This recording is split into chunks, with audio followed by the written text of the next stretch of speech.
Hello and welcome to CDO Magazine's Tech Talks. My name is Nick Halsey, and in my day job, I'm the CEO of Okura Software that provides secure data access for large enterprise. Today, I'm delighted to welcome Tom Mazzaferro as our guest. He's the Chief Data Officer at Western Union. Tom, great to see you. Thanks, Nick. So happy to be here. Thanks for having me. Looking forward to this. You bet. So today we're going to do 3 segments, and let's kick off the first segment. I'd love to talk a little bit about your history and background and how you wound up CDO at Western Union, because you come out of the finance space. You originally started in banking, and that's a little bit of an unusual twist on the path to a Chief Data Officer role. So could you tell us a little bit about your first few years at JP Morgan Chase and how that sort of set you up for this path towards being a data leader? Sure. So you're absolutely right. I was educated in finance and accounting from Villanova University. Had a great education there. And then my first role was at JP Morgan Chase. So I had a great opportunity to actually be within their corporate strategy team doing technology strategy, actually, even with my finance and accounting background. So at first I was also a bit surprised with the placement, but it was a great opportunity for me to actually learn about technology, data, and strategy right from one of the leading banks in the world. Right. So as part of that, as I grew with the JP Morgan Chase, I held different roles across operations, or across security lending, across finance, operations, and then I actually landed in the enterprise data warehouse group, where we actually managed and drove all the enterprise data warehouse strategy and vision for the future. So I was the COO there. I also supported our enterprise call center technology teams, as well as our digital and our mobile app teams. And then post that, I also was able to take opportunity to also be within our risk department there, helping to lead our BCBS 239 program across Chase as well. So through that experience, I got a great opportunity to both learn operations, technology, and banking, which I think actually helped me have a more of a well-rounded background about how to apply data and technology to the business going forward. And did you intentionally, try and route yourself into that hybrid role with tech and finance, or did this sort of fall into your lap when you were getting started? So I think it's a combination of both. So when I came out of university, I thought that I wanted to be, a finance and accounting professional right throughout my career. But as I started to get involved in some of the technology work and data and so forth, I saw the direction of the industry going. Right, it really something that I really enjoyed to do, and I saw the huge opportunity right for the company and the industry going forward. So I thought that it'd be great to have the opportunity to learn more about technology and data for the future to actually help my finance and accounting career.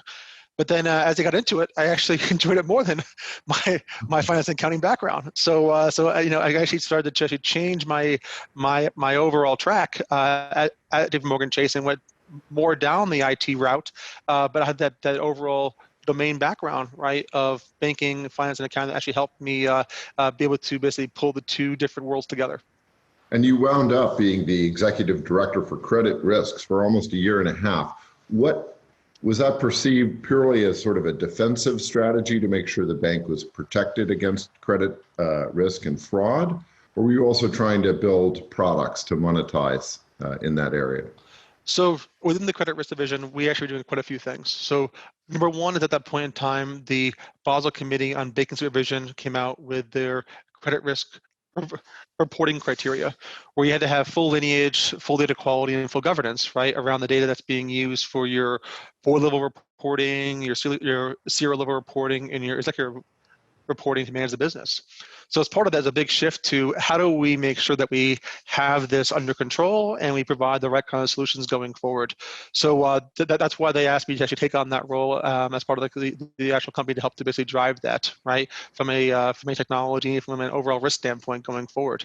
On top of that, we also had a big focus on our models and our model risk, right, and being able to have the right kind of controls from a data standpoint, what goes into those models, but also control over what's being used in the models and what other different algorithms being used and different logic and so forth. So it was a combination of both, right, both to support some of the new regulatory requirements coming down, but also to support some of the growth opportunities as well, right, regarding our credit risk models going forward. Yeah, that's fascinating. And that Basel regulation, which isn't widely known outside of finance, has been widely credited with sort of driving the digital transformation of many banks because of that lineage requirement. How impactful was that to the bank and to the industry now that you look back after a few years? So how we did it at JP Morgan Chase is we actually use it to set the foundation going forward. So we actually look to modernize, right, our entire platform and our technology stack to support some of these things. And in turn, it actually helped to catapult the company going forward. So that had a better control of its data, of its infrastructure, of its platforms, and how it's being used and why it's being used, right? And it actually helped to drive decisions, right, based upon facts and data going forward. So when I look back on what we put in place there, I think it was a great stepping stone for Chase overall and helped to move things forward for the bank. And from there, you moved over to HSBC. Did they see what you had built at JP Morgan Chase and say, yeah, we need that sort of digital platform to run our credit risk and data operations? So it was a combination of a few things. So the first one, you're spot on, right? That's a perfect correlation. The second of which is that HSBC had so much information around their customers, and they were, a retail bank that's across,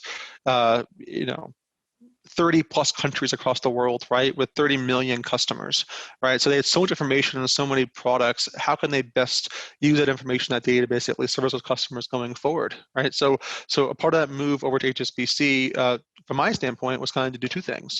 One is how do we take that information that we have on our customers, our products, our transactions, and how do we use it to improve the overall customer experience in our products going forward, right, for the bank? Two, how do we improve controls and understand what's happening, right, within the bank and our overall customers? And then three is how do we then take that and actually monetize it going forward? HSBC, Hong Kong Shanghai Bank, originated outside of the United States, a very international bank, as you say. Did they have a different approach than JP Morgan Chase? I mean, all banks are global, but just given their origin, was there a different perspective, or is it a kind of a common framework across? So it wasn't as common as you would think. So at JP Morgan Chase, we took the opportunity to basically create that new foundation. At HSBC, we actually didn't create that new foundation. We actually rather lever what we had today and just improved upon it, right? So we had, because of the size and scale and complexity of HSBC, we had data across many different countries, right? In some countries, we were unable to basically consolidate because of local data privacy regulations and laws. So because of that, we had to actually have data stored in different places across the world. And in turn, right, we couldn't create that overall new foundation because of some of these different data privacy laws and regulations. So therefore, a slightly different approach because we had to make sure we're in compliant with those laws. But then two, we're basically supporting and being compliant with the new regulations coming down for banking. This is a really important point we should poke into a little bit, because more and more of the privacy regulations and data protection goals that are coming out, new ones just rolling out in Brazil, for example, require domestic domiciling of data. Does that distributed architecture for data bring strong implications in your mind about the best architecture, or does it drive one to more of a cloud strategy where you could move data into different cloud regions depending on those requirements?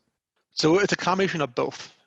So one is what AWS and GCP have done is they've obviously have quite a large breadth and continue to expand where they have data centers domiciled. They have ones here in North America, they have ones in South America, they have ones in now opening up in South Africa, right, Asia, Europe, and obviously also starting now in the Middle East, right? So as part of that, it's created a great opportunity, right, to be able to leverage that cloud architecture so that you can basically build the framework and the foundation once and basically replicate it across the world. That then in turn allows us to have the right framework controls in place going forward, but also have the right tools and technology to support our business, our customers, and our overall products. That being said, there also are some countries that don't allow those type of providers, right, to be used, right? Mhm. So in that sense, we actually need to then look at other alternatives, right? How can we create our own private cloud environment or our own infrastructure, right, in place to support that? And then how do you take those tools and those frameworks, etc., and apply that, right, to a more proprietary based implementation, because based upon those different data privacy laws or domicile laws, it requires, right, to have it in those countries. But then, some of those cloud providers, i.e., AWS and GCP, aren't available in those different regions. So it does provide a very complex, right, operating model that obviously, it puts a bit of pressure to basically, put this in place the right way, so that from a business standpoint, a product standpoint, a customer standpoint, they feel they have the same experience no matter where they go in the world, right? But to do that, there's some work that has to happen with the plumbing and some of the architecture and the platforms behind the scenes. So does that imply that those regulatory differences around the globe means we're basically bound to be a multi-cloud and hybrid cloud and on-prem world for the foreseeable future? Or do you think fine-tuning of regulation will allow for a more integrated data platforming strategy? So in the short term, I definitely foresee this hybrid environment, right? And it's not just because of regulations, right? A lot of companies today are still on the journey to modernize the cloud, right? As are we within Western Union. So we're still on that journey.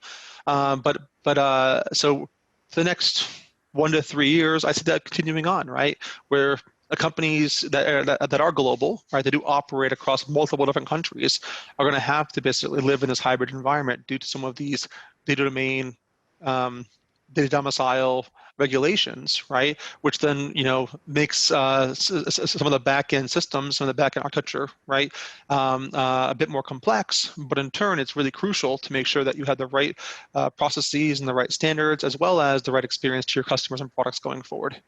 That's fascinating, Tom. Let's wrap up this segment, but in our next segment, let's dig into what that actually implies in terms of what architectural strategy should be adopted.